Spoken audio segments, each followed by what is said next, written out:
Sa 100,000, meron ka na doong 30 plus na cylinder, kasama na ang laman nun. May makakapagbenta ka na, mahigit 30 piraso na tangke, makakapag-umpisa ka na.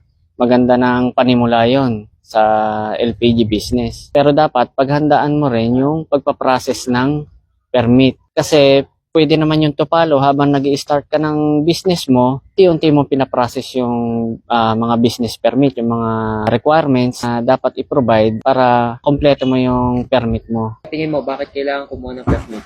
Kasi required yun kasi para hindi ka mahuli ng kasi mahigpit ngayon ang DOE, wala kang permit at nahuli ka na DOE, mahal ang multa per cylinder. Pag wala kang permit, ang alam ko ay nasa 25,000 ang babayaran mo per cylinder ang multa. Tapos magkakakaso ka pa, magbabayad ka pa. So kaya advice ko sa mga nagpaplano ng LPG business, kumuha kayo ng business permit para legal tayo lahat, para wala tayong maging problema.